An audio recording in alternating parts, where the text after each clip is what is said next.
Halo dan selamat datang kembali di obrolan mendalam kita. Hari ini kita punya topik yang rasanya deket banget ya sama kita semua. Sesuatu yang ada terus di sekitar kita, tapi mungkin jarang kita benar-benar pikirin dampaknya.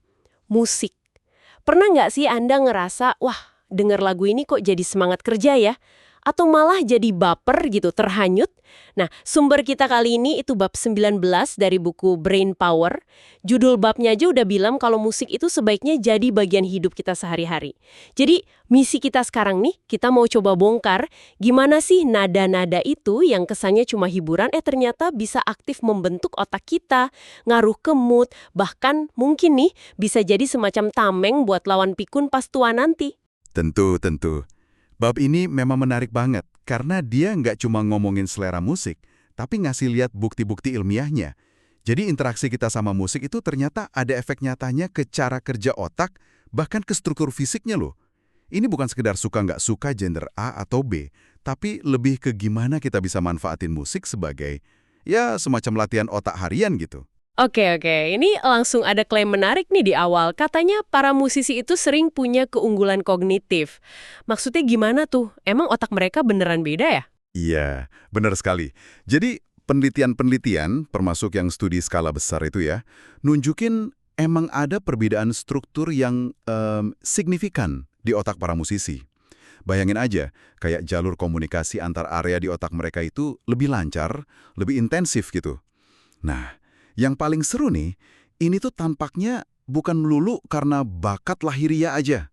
Justru, proses latihan musik yang rutin, yang konsisten, itu yang kayaknya jadi pemahat utama perubahan ini di otak.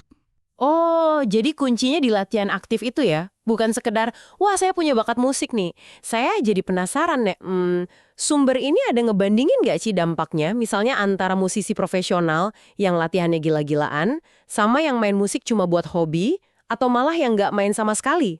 Pertanyaan bagus itu, dan ya, dibahas juga kok studi perbandingan semacam itu. Hasilnya cukup jelas. Ada korelasi kuat antara, katakanlah, jam terbang latihan musik dengan skor di tes-tes kognitif. Semakin banyak waktu latihan, skornya cenderung makin bagus. Ini nunjukin kalau latihan musik itu secara aktif ngelatih yang namanya fungsi eksekutif otak. Itu tuh kemampuan kayak merencanakan, fokus, ngingat instruksi, multitasking gitu deh. Jadi manfaatnya luas, nggak cuma jago main musik doang, tapi bikin kemampuan mikir kita secara umum jadi lebih tajam buat sehari-hari. Fungsi eksekutif ya? Ini jadi keingat sama efek Mozart yang dulu final itu. Katanya dengerin musik klasik bisa bikin IQ naik. Tapi kayaknya di bab ini ada klarifikasi ya. Terutama kalau dibandingin sama belajar musiknya langsung. Nah, tepat sekali. Bab ini ngelurusin nih, si efek Mozart itu kemungkinan besar sih ya, lebih ke efek peningkatan mood sementara aja, sama bikin kita lebih siaga gitu. Semacam doping sesaat lah, bukan yang langsung naikin IQ permanen. Beda banget ceritanya kalau kita bicara soal belajar main alat musik secara aktif. Aktivitas ini, menurut studi yang dikutip, emang terbukti ngasih dorongan IQ yang lebih nyata dibanding aktivitas lain, kayak drama misalnya. Ada tuh studi ke anak umur 9 tahun, mereka yang latihan instrumen, bahkan cuma setengah jam seminggu, itu skor intelijensi umumnya lebih bagus. Dan lebih dalam lagi, ternyata ada peningkatan di white matter otak mereka. Itu kayak kabel penting buat kecepatan sinyal saraf. Dan ada efek dosisnya. Makin sering latihan, makin kelihatan perubahannya di otak. Ini bukti kuat banget soal keterlibatan aktif. Wah, menarik banget ya. Jadi, idealnya memang dimulai dari kecil gitu ya, biar hasilnya maksimal. Tapi, gimana nih buat kita-kita, pendengar dewasa, yang mungkin baru kepikiran sekarang, kayaknya seru juga nih belajar gitar atau piano gitu. Udah telat belum sih buat dapat manfaat kognitifnya? Ya, memang kalau mulai dari kecil dan rutin, itu kayak ngasih fondasi yang paling kokoh ya. Itu jelas dari penelitian. Tapi, nah ini kabar baiknya. Nggak ada kata terlambat kok buat ngelatih otak kita pakai musik. Ada studi spesifik tuh, ngelihat orang dewasa yang nggak punya pengalaman musik sama sekali. Mereka disuruh ikut les piano 6 bulan. Hasilnya, fungsi eksekutif mereka ningkat secara signifikan. Ini bukti kalau otak kita tuh masih plastis, masih bisa dibentuk, masih bisa ditingkatin kemampuannya, bahkan pas sudah dewasa. Jadi, ayo aja kalau mau mulai. Buat banyak pendengar. soal potensi musik buat jadi tameng lawan demensia. Kita kan sering denger ya belajar bahasa asing, bagus buat ini. Apa musik juga punya efek serupa buat ngebangun cadangan kognitif gitu?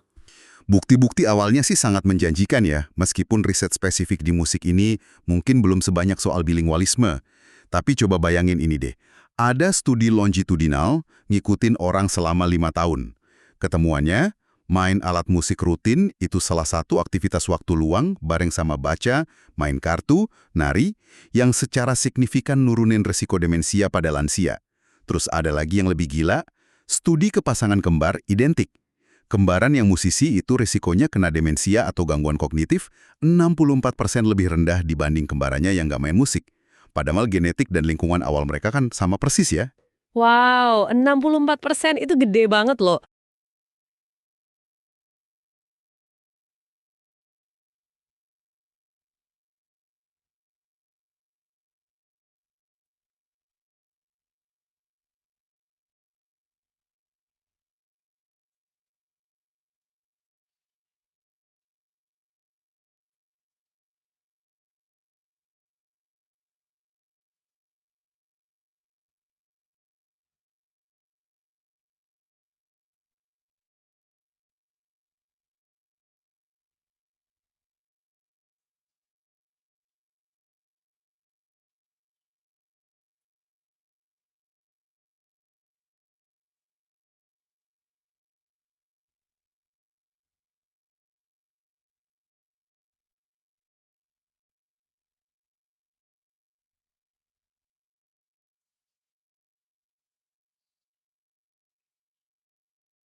Nah, ini dia nih bagian yang menurut saya paling wah dan mungkin relevan banget buat banyak pendengar.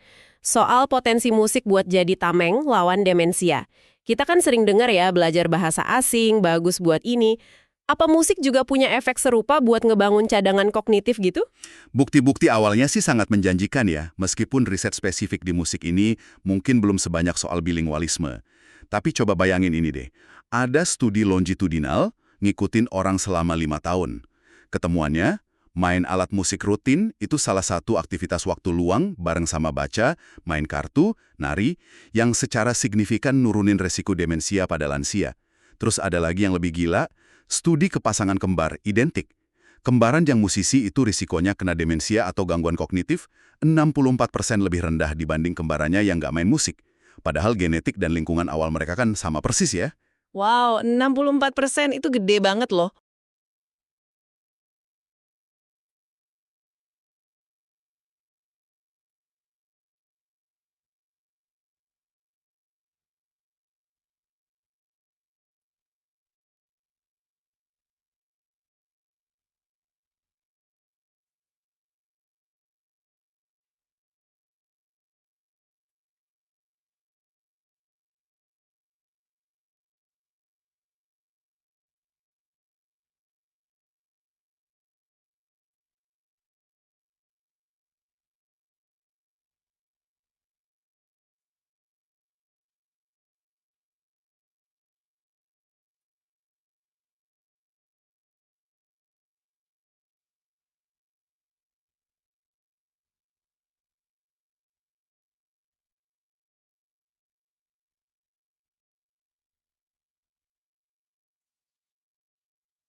Nah, ini dia nih bagian yang menurut saya paling wah dan mungkin relevan banget buat banyak pendengar.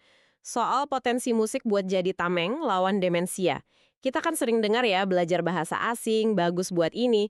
Apa musik juga punya efek serupa buat ngebangun cadangan kognitif gitu? Bukti-bukti awalnya sih sangat menjanjikan ya, meskipun riset spesifik di musik ini mungkin belum sebanyak soal bilingualisme. Tapi coba bayangin ini deh, ada studi longitudinal ngikutin orang selama 5 tahun. Ketemuannya, main alat musik rutin itu salah satu aktivitas waktu luang bareng sama baca, main kartu, nari, yang secara signifikan nurunin risiko demensia pada lansia. Terus ada lagi yang lebih gila, studi kepasangan kembar identik. Kembaran yang musisi itu risikonya kena demensia atau gangguan kognitif 64% lebih rendah dibanding kembarannya yang nggak main musik. Padahal genetik dan lingkungan awal mereka kan sama persis ya. Wow, 64% itu gede banget loh.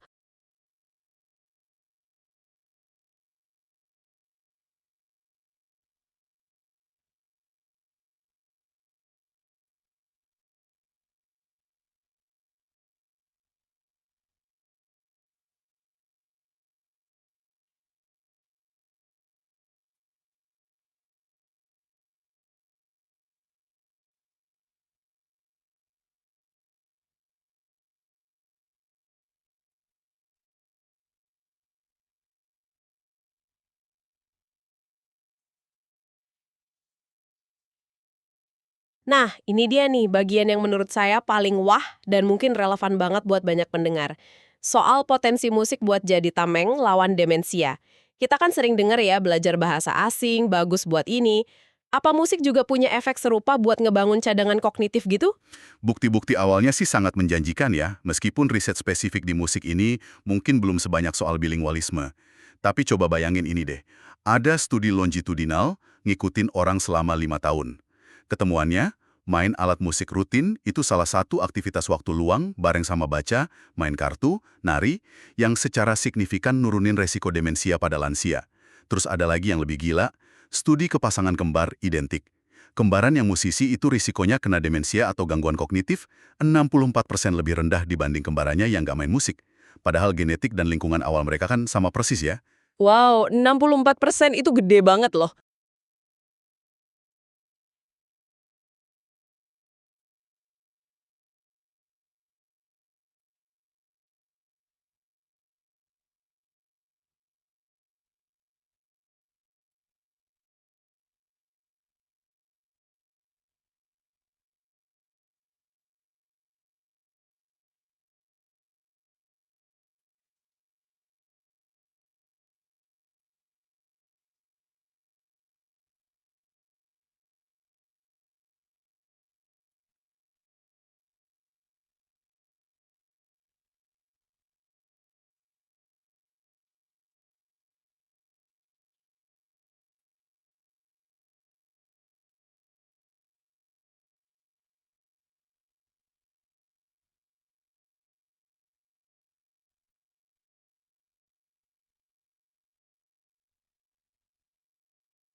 Nah, ini dia nih bagian yang menurut saya paling wah dan mungkin relevan banget buat banyak pendengar.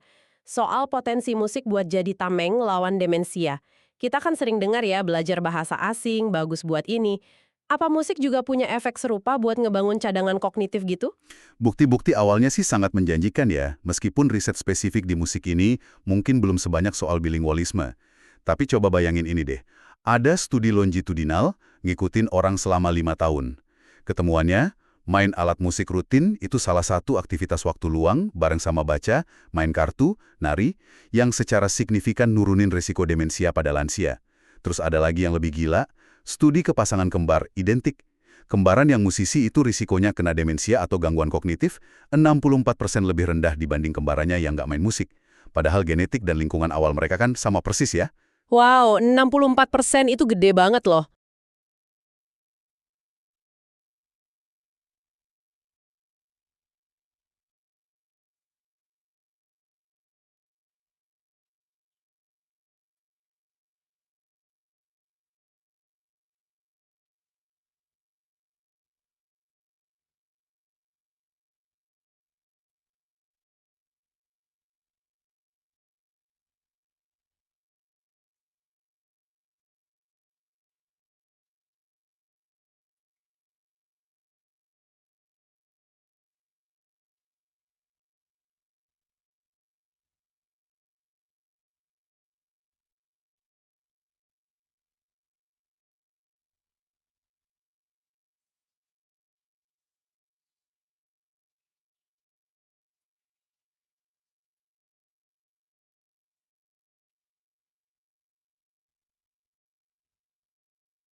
Nah, ini dia nih bagian yang menurut saya paling wah dan mungkin relevan banget buat banyak pendengar.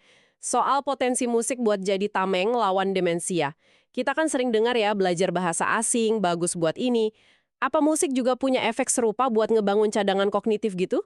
Bukti-bukti awalnya sih sangat menjanjikan ya, meskipun riset spesifik di musik ini mungkin belum sebanyak soal bilingualisme. Tapi coba bayangin ini deh, ada studi longitudinal ngikutin orang selama 5 tahun. Ketemuannya, main alat musik rutin itu salah satu aktivitas waktu luang bareng sama baca, main kartu, nari, yang secara signifikan nurunin risiko demensia pada lansia. Terus ada lagi yang lebih gila, studi ke pasangan kembar identik.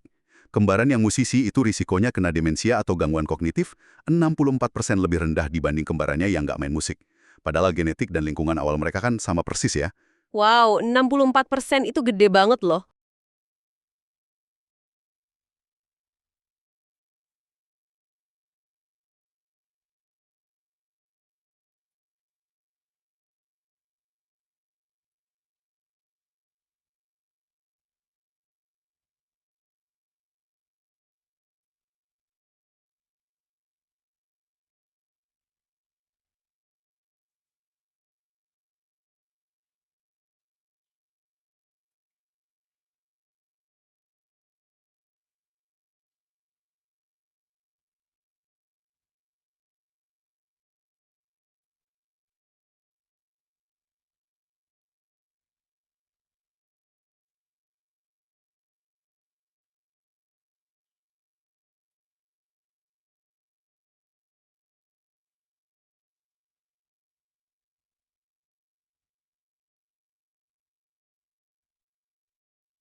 Gede banget.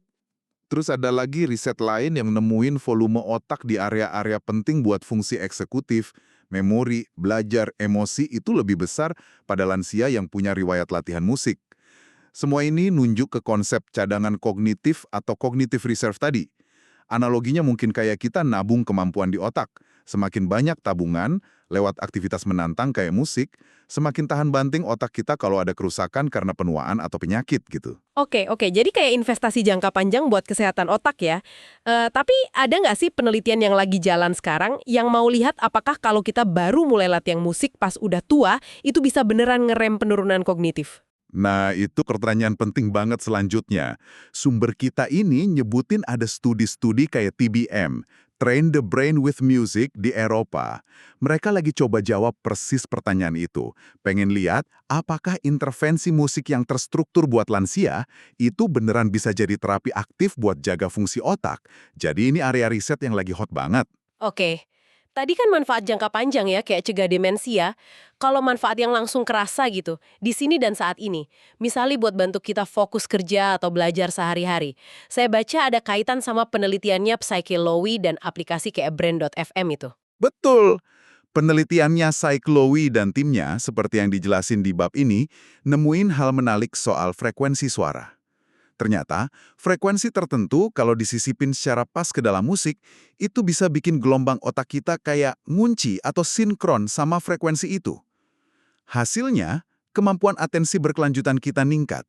Jadi, kita bisa lebih tahan lama fokus ke satu tugas tanpa gampang buyar. Ini bisa bantu banget, apalagi buat Anda yang ngerasa gampang keganggu atau mungkin punya ciri-ciri kayak ADHD gitu. Jadi, musik tertentu emang bisa jadi alat bantu fokus. Luar biasa ya. Dan efeknya bisa sampai ke kondisi neurologis kayak Parkinson juga. Gimana ceritanya musik yang kita dengar bisa bantu kondisi yang masalah utamanya digerakkan? Nah, ini salah satu contoh paling keren gimana pendengaran sama gerakan itu nyambung di otak. Ternyata, bagian otak yang ngolah ritme musik itu tumpang tindih sama area motorik. Bahkan pas kita cuma dengerin aja loh, nggak ikut gerak. Kalau di Parkinson kan salah satu masalahnya itu susah mulai gerak ya. Nah, dengerin musik, apalagi yang ritmenya jelas dan kuat, itu kayak manasin mesin atau ngasih ancang-ancang ke sistem motoriknya. Seolah-olah jalur pendengaran ini bantu nyolek atau ngebantu area motorik yang lagi agak macet. Studi Lowy tadi juga nunjukin kalau ikut kelas dansa rutin beberapa bulan, itu bisa perbaiki gejala motorik dan non-motorik Parkinson. Yang menarik lagi, perbaikan paling bagus itu di orang yang udah punya pengalaman nari sebelumnya. Ini kayak negasin kalau koneksi auditori motorik mereka udah lebih kuat terbangun. Bahkan sekarang lagi diteliti pakai kilatan cahaya ritmis juga sebagai terapi potensial. Prinsipnya mirip. Oh ya, satu lagi. Sifat prediktif musik ini, kemampuan otak kita nebak nada berikutnya, ternyata juga bisa nenangin loh. Penelitian nunjukin ini bisa ngurangin agitasi atau gelisah, terutama pada penghuni panti jompo yang demensia.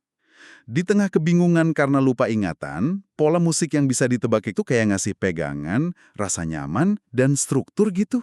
Jelas banget ya, musik itu punya kekuatan emosional yang gede. Kita semua pasti pernah ngerasain lah. Tapi, apakah semua jenis musik efeknya sama? Ada kunci khusus nggak sih biar musik beneran bisa jadi penyemangat atau penenang yang efektif buat kita sehari-hari? Nah, ini poin krusial banget yang ditekankan di bab ini. Kunci utamanya ternyata simpel.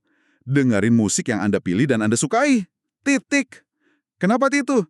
Karena aktivitas ini, secara spesifik, itu nyalain sistem reward atau sistem penghargaan di otak kita. Ini jalur saraf yang sama persis yang aktif pas kita ngerasain senang dari hal lain. Kayak makan enak, ngobrol seru sama teman, atau bahkan pas dapat duit. Kemungkinan besar sih, rasa senang ini muncul karena otak kita berhasil nebak dengan pas kelanjutan melodi atau ritme lagu favorit kita. Ada kepuasan tersendiri gitu pas tebakan otak kita benar. Wah, jadi ada penjelasan biologisnya ya, kenapa lagu favorit bisa bikin mood bagus gitu. Tepat. Dan penelitian Louis yang dirujuk itu juga nunjukin kalau dengerin musik favorit secara rutin di studi itu selama 8 minggu, beneran bisa memperkuat koneksi fisik antara area pendengaran sama area reward di otak. Efeknya bukan cuma senang sesaat loh. Orang-orang di studi itu juga ngelaporin rasa kesepian dan stres mereka berkurang. Ini nguatin banget kesimpulan kalau jadiin musik favorit bagian dari rutinitas harian, itu bisa jadi pilihan gaya hidup jangka panjang yang simple, tapi efektif buat kesehatan mental. Apalagi di usia parubaya, cocok banget sama pesan utama bab ini kan. Musik jadi bagian harian. Ngomongin penerapan harian nih, sumber kita ini praktis juga ya. Ada beberapa tips simpel berbasis musik yang bisa langsung kita coba. Mungkin bisa dibagiin beberapa buat pendengar. Oh iya, tentu. Ada beberapa yang menarik dan gampang banget diterapin. Pertama, kalau misalnya Anda atau keluarga harus ke rumah sakit buat prosedur medis, dengerin musik pilihan Anda. Ingat ya, pilihan Anda. Sebelum, selama, kalau bisa, dan sesudah operasi itu, ternyata terbukti bisa ngurangin rasa sakit, cemas, bahkan ngurangin kebutuhan obat pereda nyeri. Jadi, jangan lupa bawa playlist andalan. Kedua, ini buat yang sering jalan-jalan bareng keluarga pakai mobil. Daripada semua pakai headphone sendiri-sendiri, coba deh setel musik bareng yang bisa dinikmatin semua. Ada riset bilang kebiasaan ini bisa bantu kualitas hubungan sama anak jadi lebih baik pas mereka remaja nanti. Momen bareng lewat musik gitu. Ketiga, coba deh nari. Apalagi pakai musik yang groovy. Ini istilah ilmiah loh buat musik yang bikin hampir semua orang bawaannya pengen gerak. Aktivitas ini ternyata bisa micu kondisi mental namanya flow state. Itu kondisi pas kita bener-bener asyik, larut dalam aktivitas yang biasanya bikin cemas turun dan pede naik. Terus yang keempat, soal naikin mood tadi. Kalau lagi pengen lebih ceria, coba dengerin musik upbeat favorit Anda, rutin aja misalnya 2 minggu. Nah yang menarik, efek positifnya ke mood ini bakal lebih kuat kalau Anda ngelakuinnya dengan niat sadar sengaja, pakai musik itu buat benerin mood. Jadi, niat kita ngaruh juga ternyata. Ini musik itu, wah bukan cuma pengisi suara atau latar belakang aja ya. Ini beneran alat yang kuat banget buat ngolah otak kita, ngatur perasaan kita, sampai jaga kesehatan kita. Tepat sekali. Pesan intinya mungkin gini, kita perlu mulai ngelihat musik itu setara lah sama anjuran makan sehat atau olahraga rutin. Anggap aja ini komponen gaya hidup penting yang perlu kita masukin secara sadar ke rutinitas harian biar dapat manfaat kesehatan mental jangka panjangnya. Jadi, kalau Anda lagi butuh alasan buat break sebentar dari kerjaan, nyalain lagu favorit itu bukan lagi buang-buang waktu, tapi justru tindakan yang didukung sains buat ngerawat otak Anda. Luar biasa. Jadi kesimpulan dari obrolan kita soal bab 19 brain power ini, musik itu nyimpen kekuatan yang dahsyat ya buat otak dan kesejahteraan kita.